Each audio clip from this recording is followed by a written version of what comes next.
Hey there, everyone, and welcome to another episode of the Chromecast. Today we have an interview episode with Tayrn Sullivan, who is a product manager on the Google for Education team. We had a really fun chat discussing an upcoming feature in Google Classroom called Practice Sets. And I know this is a little different than our normal content, but this is a new feature that's using some Google magic and leveraging some awesome technology to help teachers better support their students and to help students learn more effectively. And at the end of the day, a lot of our listeners and readers are parents. So we thought it'd be fun to hear directly from a spokesperson at Google on how they're using technology to help your child in the classroom. So without any further ado, let's hop into my conversation with Tayrn Sullivan. Alrighty, welcome, Tayrn. Thanks so much for taking some time to chat with us today. Oh, thank you for having me, Joe. This is something a little different for us. We don't cover a ton of EDU stuff. And actually, before we started rolling, we were talking about our colleague, John Sowash, who was actually just in our office. We gave him a shout out on our weekly episode of the podcast last week.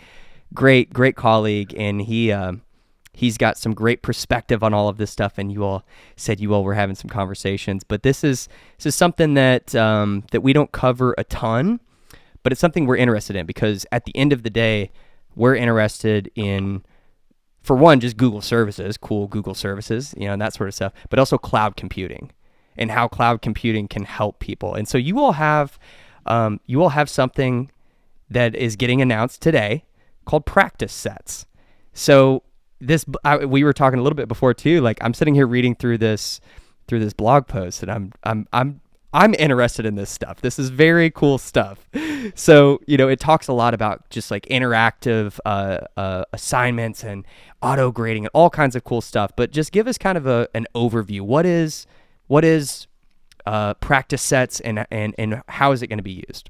Yeah, well, I'm glad you're excited. I think all of us can relate with EDU stuff, right? Like we all went to school and we had to do all of this, and practicing was a really important part of that.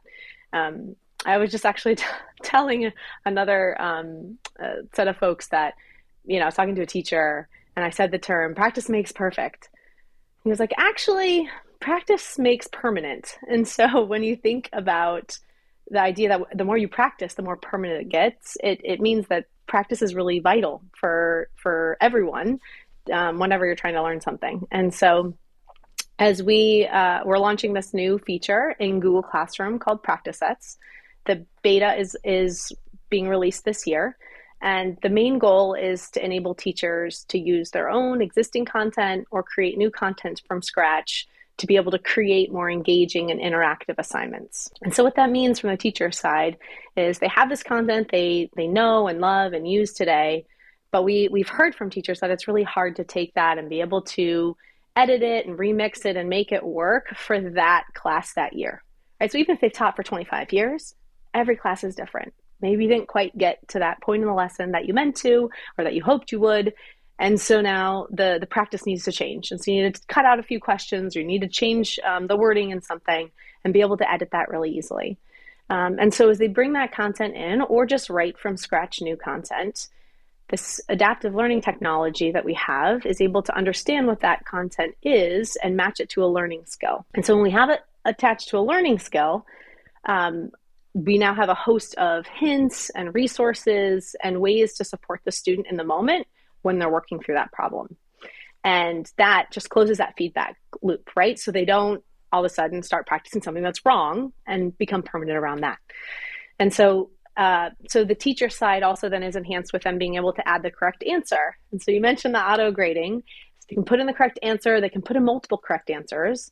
But again, this adaptive learning technology sort of supporting underlying practice sets, you can turn on equivalent answers. So as a student's working through a problem and they put 0.5, but the teacher had put 1/2, we can know that that's still correct. And so that, cool. Yeah, just saves time for the teacher and makes it a lot less frustrating for a student who's like, no, I know it's 0.5, right? And they get really frustrated and discouraged, but now they won't have that. They'll be able to just continue along, build their confidence, and stay really engaged the rest of the practice. Yeah, and one thing that I'd read in here that I thought was interesting, this is kind of going off a little bit of what you're saying. You all said that time and time again, you teachers and educators said they just want to spend less time on tedious tasks like grading and more time focused on students' unique needs. And I think that's fantastic. And leveraging technology to do that is amazing. Yeah, so one of the things I want to talk about too is once a student has worked on that set of practice, the teacher gets a really nice view of the performance of every student on every problem, how many attempts they made, and the final state of that problem. And then alongside of that, they get the student work itself and the correct answer. So they can, right, we never want to separate the teacher from that student work. We actually want to drive them to the places they need to be looking more, that they would usually have to spend a lot of time to get to, right? They'd have to go through every student, even if they're soaring, to know where the gaps are in the students that need more support, or the ones that are soaring, what do they need to do next, right? And so just being able to do that a little more automatically for them, filter views to see everyone's problem 3, see where they're struggling, and then be able to close that learning gap and adjust their learning plan the next day is what we're trying to enable. Yeah, it's yeah, that stuff is it's amazing. And the other thing I was looking at in here was boosting student confidence and celebrating their progress. The visual explainers and videos. Like this is stuff that we're becoming accustomed to as the web has evolved, right? As you're doing anything on the web, like you're used to getting little explainers and little things that are popping up, and now you all are integrating that into the classroom. And I think that's incredible. So what would those look like? So they're going through a problem, they're maybe having trouble, and something would pop up and help them out? Right. So imagine a teacher has maybe a PDF that they've used before that is usually very static, and now they're able to bring it into practice sets. That content gets added, the hints and supportive resources.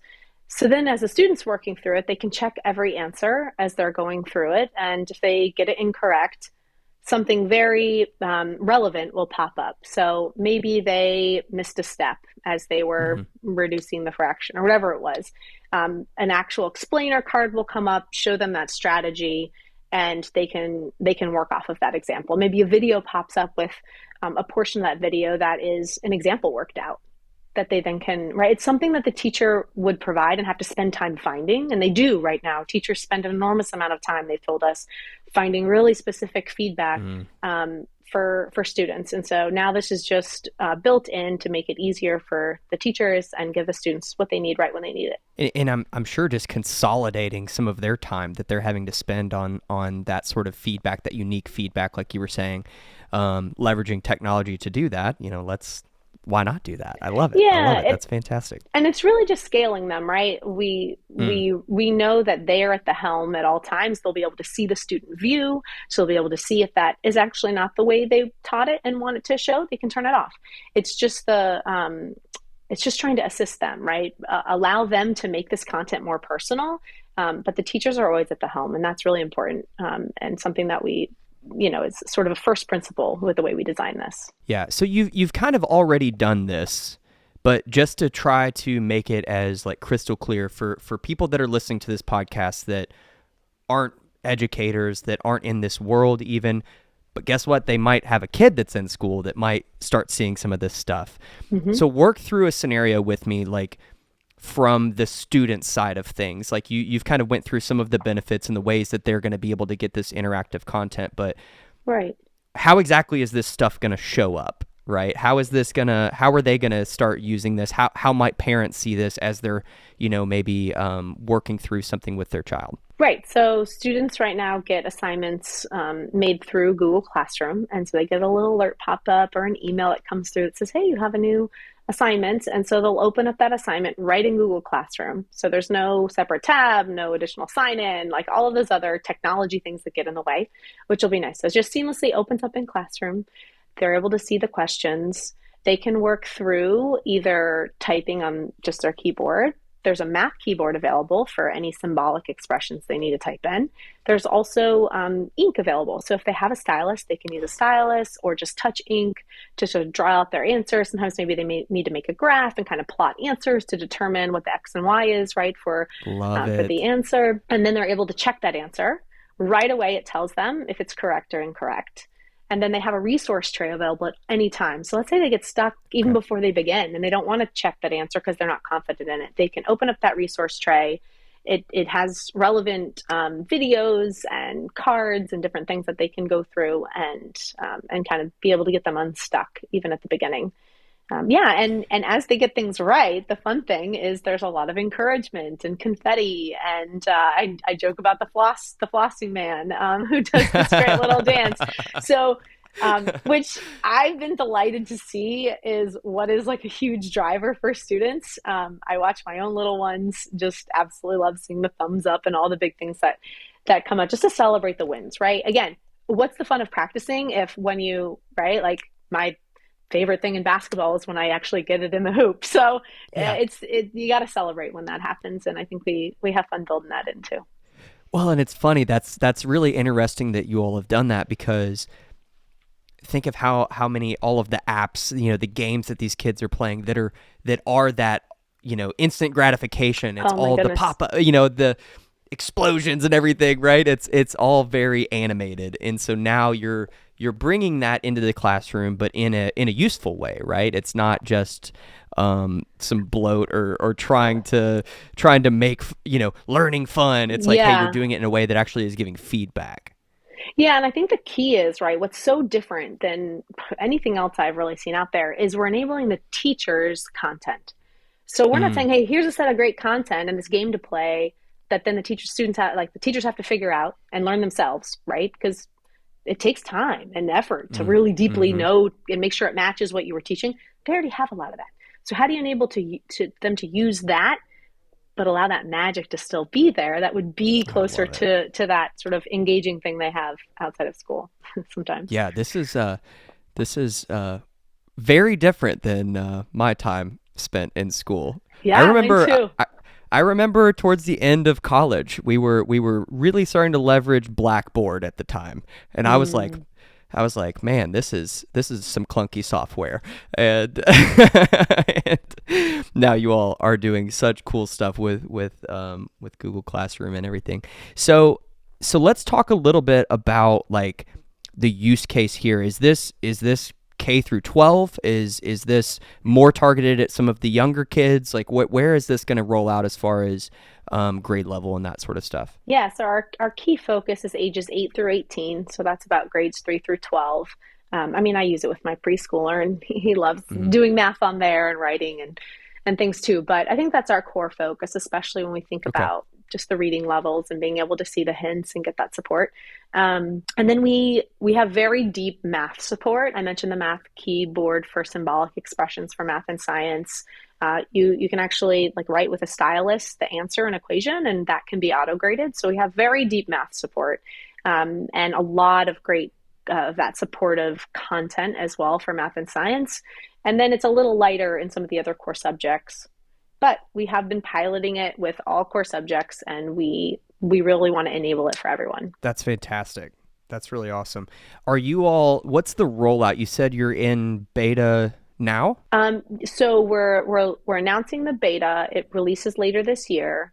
We're Okay. doing some teacher training over the summer with the beta, and so we really encourage people to just sign up on the interest form if you want to check it out and be a part of that. And then, yeah, we'll just continue to roll out this year. Yeah. So is this so this is something that maybe going into the school year next year, Yeah, we'll be students more. and teachers will be, this might start getting introduced there. Yeah, exactly. Yeah. So, one other thing and you mentioned this a moment ago, and I kind of want to go back to it because whenever I read this somewhere and I was looking down at my notes, it's not on this note. I was probably on maybe a different one. You talked about scanning in or somehow getting a PDF, like an some older curriculum, into practice sets. How are you all doing that exactly? I'm just curious. And it's funny if there's educators that are listening to this, or John Sowash is going to listen to this and laugh at me because I don't know much about classroom. So I'm asking the obvious, maybe most basic questions, but it's Yeah, interesting to no me. So, worries. Yeah, so I mean, typically a teacher would just create a new assignment and they would attach a PDF, right? So now hmm instead they can open up practice sets, they can import it, and then they can select the problems that they want to bring in as problems in the practice set. And then from there, a lot of our adaptive learning technology is what's used to understand the problem, help them be able to edit and change around, change the order, do different things that they want to do to that content. And I think that's where there's also a lot of room to grow with what we could do in the future. Sure. Was this, I don't know, if you can say how long you all have been working on this or whatever, but, has, remote learning and obviously pandemic, I'm sure probably had some, impact on you all putting a little bit more effort into this versus maybe other things that were for more of a traditional classroom. Is that some of the thought process here, or has this just kind of been part of the plan the whole time? So this was, well in development before the pandemic, Mm-hmm. early phases, different technology that's being used in it for sure. Yeah. And yeah, I think we saw the need, right, with remote learning. Uh, it just sort of reconfirmed that we were on the right path and that Mm-hmm. it would be a need kind of no matter what the world had in store. But it's always been, it's more of a longer term strategy that we've been after for a while. Yeah, and I like, and there's a couple things that I just kind of keep coming back to as I'm reading through this stuff and thinking about it is just, more interactive, more feedback, more direct feedback. I think all of these things are awesome things to have regardless of whether you're doing it in a remote setting or in a classroom, right? So, Yep, um, exactly. yeah. Yeah, because even in a classroom, the teacher can't be at 24 desks. And something really fun that I learned from the early pilot that I did not expect was a teacher shared how, as their students were working, often she gets the high flyers, the ones raising their hands after a problem or two, and like, come check this, make sure I'm on track. So they had that assurance to move forward. And she said, it's a lot of time where you're going around saying, yeah, you're on track. Yeah, you're on Hmm. track. And she's like, this just took that all away. And now I could just go to the Wow. students who really needed that support. And they got what they needed. Like it's equally important for them to have that assurance and feel confident moving forward, right? And so it was just allowed her to scale herself in that way, which, was not something that was in my initial hypothesis by any means. Yeah, that's incredible. It's almost like it's letting the technology, kind of do its best work and almost kind of get out of the way a little bit so that the teacher does have more time to spend with individual students that do need that help, that like it said in here, the unique Yeah. needs. So that's fantastic. This is cool stuff. So you said rolling out probably early next year. The beta, where can people learn more about this? So you mentioned the interest form. Where can people find out more about this? Yeah, we got to send the link. I think it's kind of a long link, so, Yeah, so we'll we'll make sure put to, it we'll, in the we'll notes. put it in the show notes, and obviously it'll be linked up in our article and everything. Great. But there's a way. Are there any specifics? I had read somewhere about it's available for Workspace for Education Plus. I'm trying to find it here. Yeah, Am I yeah. getting this right? So it's available for the teaching and learning and Education Plus customers. But I encourage anyone that's interested, if you want to follow along and hear about the progress, we'll be sending out more announcements and doing some teacher training over the summer. So anyone where this sounds interesting, sign up on the interest forum, because we'd love feedback as we send out those further announcements. Sure, love it. Yeah, we'll make sure to we'll put it down in the show notes for the podcast stuff, but then obviously we'll have it on chromeunbox.com whenever we get the post out announcing all of this. So we'll make sure to link everything. All right, Taryn. Anything else? What else? What else do you have? Anything else? What's your favorite? What's your favorite one little feature within practice sets, if you can say I think one it's of your favorites? So I think on the teacher side, it's this insights dashboard. So it's that Mm, performance grid I mentioned, and then just being able to really simply give a little bit of quick analysis on that, right? Saying so and so is struggling, these three students are struggling, or everyone's struggling with this problem.